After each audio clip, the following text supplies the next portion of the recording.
জীবন কখনো আমাদের মন মতো হবে না। আমরা যা চাই অধিকাংশ সময় তা হয় না, হওয়ার কোনো সম্ভাবনা থাকে না। তবুও আমরা ভাবি, যদি এমন হতো জীবন, যদি এই মানুষটা থেকে যেত, কি এমন ক্ষতি হতো? যা আছে, যা পেয়েছি, তাতে আমরা সুখী নই। আমরা সব সময় ভাবি, যা পাইনি সেটা পেলেই আমি সুখী হতাম।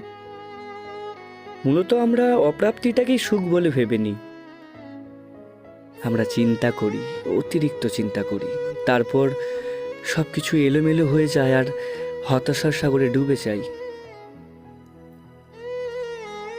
আমরা যতদিন বাস্তবতা মেনে নিতে না পারবো, ততদিন আমরা অতিরিক্ত চিন্তার চক্র থেকে কখনোই বের হতে পারবো না। যা পেয়েছি, যা আছে, তাতে যদি আমরা সন্তুষ্ট হতে না পারি, তাহলে আমরা কখনোই ভালো থাকতে পারবো না। দুশ্চিন্তা আমাদের পিছু ছাড়বে না, হতাশা থেকে বের হতে পারবো না। আপনি যদি ওভার থিঙ্কিং করা বন্ধ না করেন, তাহলে দেখবেন আপনার জীবন ক্রমশ এলোমেলো হয়ে যাবে। মানুষের থেকে দূরে সরে যাবেন, আপনি একা হয়ে যাবেন। তাই জীবনের ছোট ছোট জিনিসগুলো মেনে নিন, উপলব্ধি করুন জীবন। দেখবেন জীবন সুন্দর, বেঁচে থাকার মতো সুন্দর আর কিছুই নেই এই পৃথিবীতে।